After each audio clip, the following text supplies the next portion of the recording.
Kemudian yang kita dengar adalah, aduh udah macet lagi loh di Kuta. Nah, jadi satu contohnya kalau UMKM gitu gerakannya itu mestinya harus dari, oleh, dan untuk Bali. Nah, jadi pasar lokal dipegang, pasar nasional internasional digapai gitu. Betul dong. Sekali. Beri dia kail, beri dia pancing supaya cari ikan sendiri. Kalau kita kasih dia ikan, nanti ikannya habis, nggak bisa caranya nyari.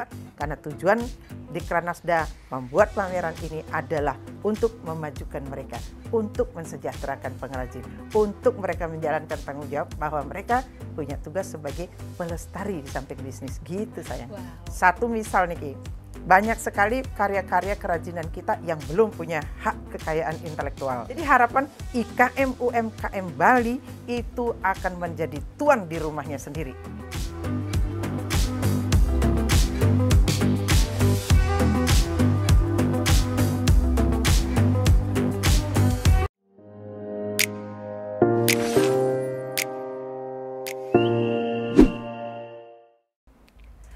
Om Swastiastu. Halo sahabat cerdas, berjumpa lagi dengan saya Dwi Widya tentunya dalam Portal Time. Sebuah program talk show yang akan menghadirkan informasi terkini dan terupdate dan hanya ada di channel Bali Portal News TV. Sahabat cerdas, saat ini kita akan membahas terkait potensi UMKM yang ada di Bali. Karena kita tahu UMKM itu adalah salah satu untuk penggerak ekonomi khususnya di Provinsi Bali pasca pandemi COVID-19. Dan hari ini kita juga akan membahas apa saja upaya yang sudah dilakukan oleh pemerintah Provinsi Bali, utamanya Dekranasda, untuk mengoptimalkan potensi-potensi tersebut. Sudah hadir bersama saya narasumber yang sangat spesial, Nyonya Putri Swastini Koster, selaku Ketua Dekranasda Provinsi Bali. Om Swastiastu. Om Swastiastu, Nanda Widya, cantik. Apa kabar hari ini? Becik, sehat, dan ya? Semangat. Biasanya saya hanya lihat di layar kaca, tapi senang sekali saya bisa ngobrol langsung. Iya, Bunda juga senang ketemu Widya. Jadi hari ini kita akan membahas sedikit tentang UMKM dan juga pengaruhnya terhadap pemulihan ekonomi di Provinsi sepanjang Bali. Yang bisa Ibu informasikan, Siap. Mungkin sebagai awal ini Bunda, saya mau bertanya terkait dengan ekonomi di Provinsi Bali. Itu kalau menurut pandangannya Bunda, saat ini itu seperti apa? Kemarin kan sempat turun ya, jadi di minus kan, minus ketika COVID, tetapi Astungkare sekarang sudah berada naik lagi, jadi berangsur pulih. Tetapi Ibu tidak khawatir sesungguhnya, memang ada saatnya ketika kita menggantungkan perekonomian kita di pariwisata, kemudian pariwisata terpuruk, kita akhirnya langsung ambruk. Tetapi begitu pariwisata dapat dipulihkan, kita cepat pulih kembali gitu. Jadi ibaratnya kita ini seperti kena batuk. Kena batuk kalau tidak cepat diantisipasi dia akan berkelanjutan dan perlu waktu lama untuk memulihkannya. Tetapi kalau sudah diantisipasi dia akan cepat pulih, nih kayak yang Ibu pikir. Nah jadi sempat drop di minus ya ini tingkat ini perekonomian Bali. Untuk di seluruh Indonesia juga paling rendah itu, tapi cepat bisa pulih kembali. Dan langkah-langkah yang dilakukan oleh pemerintah Provinsi Bali bersama kabupaten kota pada saat COVID itu luar biasa, sehingga COVID sekarang sudah melandai ya. Nah, jadi pariwisata itu sudah seperti bergairah lagi ya, hotel-hotel, hunian hotel, restoran, dan ukurannya Bali udah macet lagi. Kalau dulu kalau macet kan kita mengeluh ya, aduh macet gitu kan. Sekarang tetapi sudah pulih ketika ya, pandemi melandai, kemudian yang kita dengar adalah, aduh udah macet lagi loh di Kuta. Berarti senang, artinya Napi sudah mulai ada geliat ekonomi di situ dengan kembali pulihnya di sektor pariwisata. Baik, gitu. Dan kita berharap bersama semua pelan-pelan semakin meningkat terus ya untuk ekonomi di Provinsi Bali pada khususnya. Kemudian kalau kita kaitkan dengan UMKM, seberapa penting sih peran UMKM tersebut untuk pemulihan ekonomi di Provinsi Bali khususnya, Ibu? Begini, yang penting menurut Ibu nih kan sistem dan polanya. Jadi UMKM, ekonomi kreatif itu menjadi salah satu urat nadi dari kesuksesan perekonomian, meningkatnya kesejahteraan dan perekonomian Bali gitu kan. Jadi apa yang dicanangkan Pak Gub dengan ekonomi kreatif Bali itu ada 6 sektor. Jadi kita tidak menggantungkan lagi sepenuhnya kepada pariwisata, tetapi iya bahwa pariwisata menjadi salah satu pemasukan untuk PAD pemerintah untuk meningkatkan kesejahteraan. Tapi yang lain-lainnya kan ada sektor pertanian yang mesti kita perhatikan, dan salah satunya itu adalah ekonomi kreatif. Ekonomi kreatif itulah di dalamnya ada pelaku-pelakunya itu IKM dan UMKM. Nah, jadi itu sangat merakyat. Jadi usaha menengah, mikro, kecil, menengah nike memang dilakukan oleh masyarakat kita yang tergolong dalam usaha-usaha mikro, kecil, menengah gitu. Biasanya home industry. Nah, kalau yang kecil itu sudah kuat, yang gede lebih memperkuatkan, itu akan urat nadi perekonomian kita akan jadi kuat dan akan meningkatnya kesejahteraan. Nah, Nika Ibu bilang peranan pentingnya UMKM bila sudah diterapkan sistem dan pola yang tepat untuk mereka. Kalau tidak, ya hancur lagi. Nah, jadi satu contohnya kalau UMKM gitu gerakannya itu mestinya harus dari, oleh, dan untuk Bali. Nah, Nika, jadi Ibu berharap ini dari Bali mengerjakannya, dari Bali bahan-bahan baku produksinya, kan kalau usaha-usahanya itu, kemudian pelakunya itu oleh Bali, gitu. Jadi kita yang ada di Bali khususnya itu, kemudian pasarnya ya adalah Bali dulu, kan. Jadi dari, oleh, dan untuk. Dengan itu kan, jadi nanti kan yang namanya bisnis di dalamnya uang kan. Jadi uangnya muter-muter di situ, itu yang membuat perekonomian kita landasannya kuat dulu. Siap. Ditambah dengan yang lain-lain itu jadi ibarat rumah, ini fondasinya. Terbukti sayang waktu COVID kemarin kan, waktu COVID kemarin Ibu membantu pemerintah, Pak Gub membuat pasar gotong royong. Jadi pasar gotong royong itu menghadirkan petani langsung ketemu dengan konsumen langsung. Karena petani udah nggak bisa lagi bawa produk-produknya ke hotel. Hotel sepi. Siapa yang ini? Jadi pemasok-pemasok untuk hotel itu udah berhenti. Jadi produksi mereka, hasil-hasil pertanian mereka abiag-abiagan. Jadi Ibu buka pasar gotong royong. Jadi yang membeli saat itu konon yang masih terima gaji kan pegawai negeri. Nah, jadi diarahkanlah ASN di Pemprov itu untuk membeli langsung kepada petani. Nah, di sektor yang lainnya kerajinan, Ibu sebagai ketua Dikrenasda juga membuka ruang yang diberikan oleh Pak Gub. Jadi Ibu membuka ruang ini gratis. Ibu tampung kain-kain mereka di sini. Kemudian Pak Gub mendatangkan juga ASN untuk berbelanja. Dan Astungkara setelah kita melakukan dari, oleh, dan untuk kita, itu berputar uangnya di situ-situ. Kan kuat dia di situ. Jadi ada kalau sistemnya salah, jadi kita mencari produk di luar, kita menjual di Bali, artinya apa? Duit kita keluar, pasar kita diambil, itu. Jadi bukan maksud Ibu fanatisme sempit, itu tidak. Tetapi ketika semua daerah di provinsi juga memutar dulu kekuatannya di dalam, bukan berarti di dalam hanya di dalam saja, tidak. Jadi di dalam bikin baju. Jadi untuk nak Bali dulu, untuk nak Indonesia, kemudian untuk dunia seterusnya, kan begitu. Baru akan semakin sejahtera. Jangan sampai terbalik. Kita membuatnya asik, tapi untuk dilempar keluar, ekspor. Nah, sementara orang Bali tidak pakai baju. Ketika pandemi, nggak ada ekspor, nggak ada tamu yang datang, orang Bali asing dengan baju ini. Kan jadi pasar lokal dipegang, pasar nasional, internasional digapai, gitu. Betul dong. Betul sekali, berarti dari, oleh, dan untuk Bali ya. Iya itu, kalau mau kuat itu dulu, pegang. Jangan hanya slogan aja, iya kan, bangga produk Indonesia, cinta produk Indonesia. Kita cuma ngomong doang, tapi ujung-ujungnya kita pakai baju yang branded internasional, pakai tas yang brand internasional gitu kan. Pakai dulu yang punya kita muliakan, kita cintai. Kayak Ibu nih selalu hari-hari selalu. Kayaknya aneh apa Ibu pakai baju gini ya, tetapi ya itu Ibu harus mengendorse para desainer Bali, para penenun Bali gitu. Ibu pakai bajunya. Kayak Widya juga kan pakai endek gitu. Dengan Widya membeli satu endek berarti satu orang penenun sudah tersenyum karena Widya, gitu dong. Wah, luar biasa sekali ya. Dan Iya, tentunya iya. sudah banyak upaya juga yang dilakukan oleh Pemprov Bali, Nggih, khususnya betul. dari Dekranasda, salah satunya tadi Pasar Gotong Royong. Nggih, Kemudian ya. ada pameran IKM, IKM Bali Bali Bangkit. Bangkit. Nggih. Ini kalau untuk pameran IKM sendiri, Nggih. dalam 1 tahun kalau saya dengar-dengar kabar 10 kali akan Betul, diadakan. betul. Nggih. Itu seperti apa, boleh dijelaskan sedikit Ah, Ibu tentang nggih. pameran IKM ini? Ya, jadi begini sayang, waktu COVID nih, ibu kan bingung, nih ibu mau ngapain ya gitu kan. Kemudian, tetapi kalau ibu diem kok kayaknya nggak enak, seperti ibu nggak jalankan tanggung jawab. Nah, akhirnya itu ibu bilang, di mana ada kemauan, di situ ada jalan. Oke. Lalu akhirnya Pak Gubernur, tadinya ini kan untuk PAD provinsi sayang. Jadi pergubnya ini berbayar kalau dipakai. Akhirnya beliau mengubah pergub ini untuk pembinaan. Jadi ibu buka ruang pameran, ibu ajak para penenun ke sini.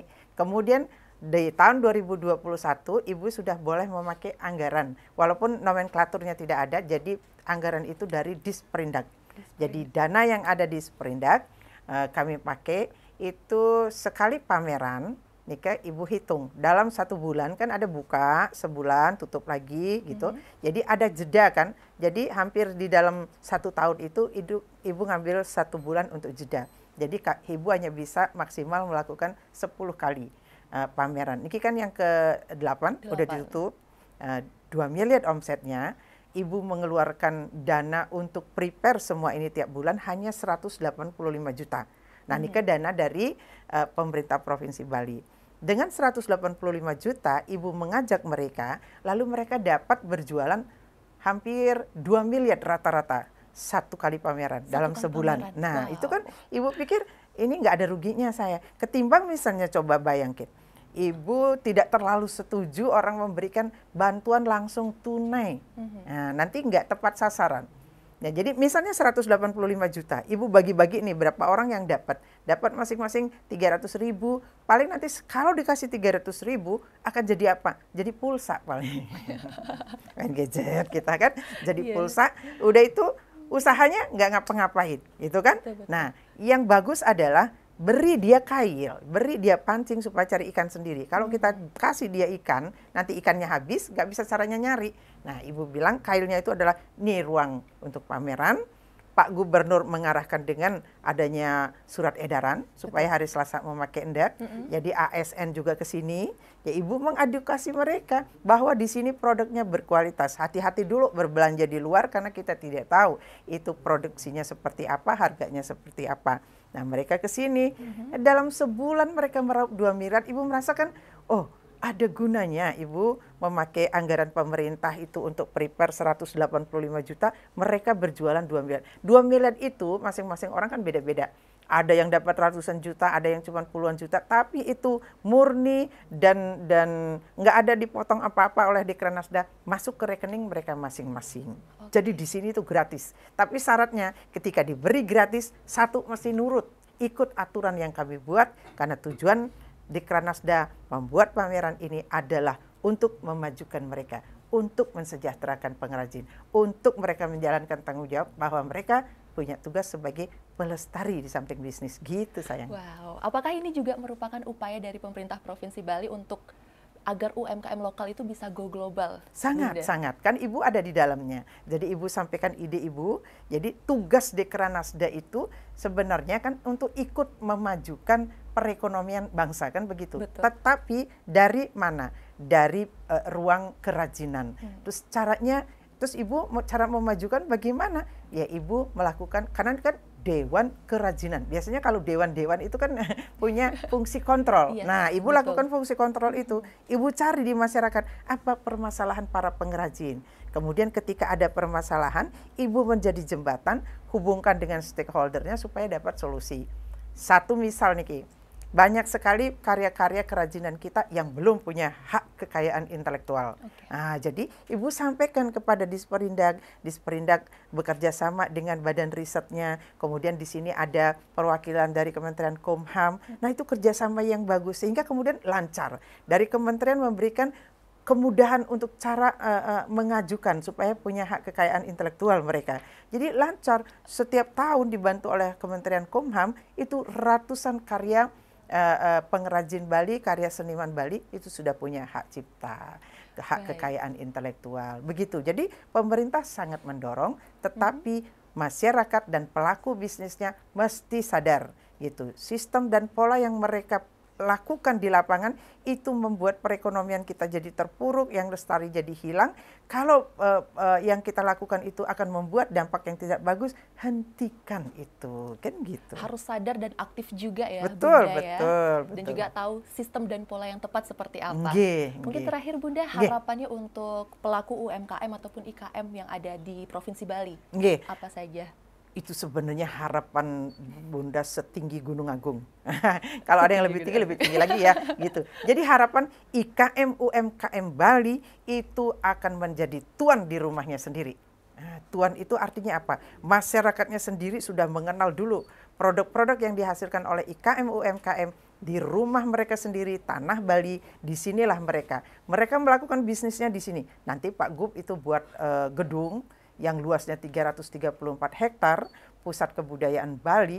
Di situ nanti ada tempat-tempat untuk melakukan transaksi, bahkan tidak hanya produk kerajinan Bali, produk kerajinan Nusantara. Ibu berharap Bali menjadi super hub-nya untuk ekspornya produk-produk kerajinan, untuk perdagangan yang lebih luas. Sehingga kalau hilirnya kita buat lebih luas, dari hulunya pasti menggeliat. Jangan hulunya kita ambil. Misalnya ada di satu daerah, mereka malah menenun endek Bali, menenun songket Palembang, membatik Solo, membatik Jawa di situ. Lah kita di daerah mau ngapain? Terbalik polanya sayangku. Polanya adalah pasarnya yang kita lakukan. Pasar yang begitu luas dilakukan oleh Bali, kerajinan-kerajinan seluruh Nusantara akan datang ke Bali karena buyernya ada di sini. Betul. Akhirnya apa? Mereka akan menggeliat. Yang di Jawa akan membatik terus sebagus-bagusnya, yang di Palembang akan menenun. Harapan mereka Bali akan memperluas pasarnya. Jadi ketika pasarnya udah bagus, hulunya mereka pasti menggeliat. Tentunya dijaga di tengah. Ibu ingin perkoperasian di Indonesia mesti menjaga untuk apa? Perkoperasian itu sebagai stabilizer untuk antara produsen, antara petani dengan konsumen. Sehingga tidak ada permainan harga di situ. Jadi ini stabilisernya, itu dijaga oleh koperasi. Mestinya begitu yang kita lakukan. Ya sepanjang pengamatan Ibu. Kalau Ibu merasa sih Ibu menggebu-gebu sendiri kali ya. Tetapi dengan apa yang Ibu sampaikan lewat portal Bali, itu nanti ada yang mendengar barangkali dari pihak pemerintah, dari daerah sampai ke pusat, terketuk, oh iya ini Bu Koster bener nih ngomongnya gitu kan. Coba kita bikin sistem yang bagaimana. Sehingga ke depannya itu IKM, UMKM tidak hanya Bali, tetapi semua di seluruh Nusantara dia menjadi tuan di rumahnya sendiri. Sehingga ketika menjadi tuan yang baik di rumahnya sendiri, dia juga akan dipandang, diapresiasi oleh orang yang ada di luar rumahnya, gitu kan. Produk-produk Bali, orang luar bilang berkualitas, keren, bagus, seni banget. Sehingga nanti pasarnya akan semakin meluas. Jadi tuan yang baik dulu di rumah sendiri. Jadi tuan yang baik di rumah sendiri. Iya, dan tentunya betul. Tidak bisa sendiri hanya Pemprov Bali saja atau Desa saja. Kita harus kolaborasi dan juga gotong royong bersama dari pusat hingga ke daerah. Mungkin terakhir satu lagi Bunda, tadi kan sudah perasaan dari tadi udah terakhir. Terakhir tadi terus. Kan untuk pelaku. Sekarang untuk konsumennya supaya mau untuk cinta produk lokal di Provinsi Bali sendiri. Nah, Ibu merasa Ibu berada pada posisi ini itu harus ada trendsetternya. Harus ada yang mengajak, harus ada yang mendorong. Ibu lihat ketika Ibu sudah memakai produk-produk dari karya pengrajin kita, desainer-desainer kita, itu masyarakat yang gemar dengan fashion, dengan mode-mode udah bisa mengikuti. Harus berani harus ada yang berani ngarso sung tulodo. Gitu kan. Kita harus menjadi tauladan, tidak hanya memberi tauladan. Itu oh Bu Koster nih gini, oh Bu Koster pakai baju gitu kita berani gitu kan. Itu kadang kita harus feminin, harus pakai maskulin. Jadi semua yang Ibu pakai adalah dari desainer Bali. Sehingga ibu-ibu yang lain, juga instansi, sekolah dan lain sebagainya akan tergerak gitu. Jadi harus ketuk tular dia gitu, harus berani kita memulai. Makanya Ibu bilang kita harus ing ngarso sung tulodo, ing madya mangun karso. Ing ada apa deh? Uri Andayani terakhir. Kan itu bahasa Bali ya, ing ada apa deh. Berarti kita harus harus mau untuk memulai dari diri sendiri. Betul, Bunda. betul sayang, betul. Oke, terima kasih Bunda Sama-sama untuk Widya. sharingnya hari Nggih, ini. nggih. Ibu juga terima Harapannya kasih. semoga UMKM semakin maju, semakin bangkit lebih kuat ya. Tapi jangan lupa Portal bersama Bali ikut Indonesia. juga Siap. wartakan hal ini supaya apa hal-hal yang harus diketahui oleh konsumen, oleh produsen, mereka melakukan dengan penuh kesadaran. Betul. Sukses semua Portal Bali. Terima kasih Nggih. Bunda, dan juga terima kasih juga untuk sahabat cerdas yang sudah menonton sharing kita hari ini. Semoga bermanfaat. Untuk itu Widya pamit. Terima kasih dan jangan lupa saksikan terus Portal Time di YouTube channel Bali Portal News TV. Sampai jumpa. Om Santi, Om Santi, Santi, Santi Santi, Om. Om.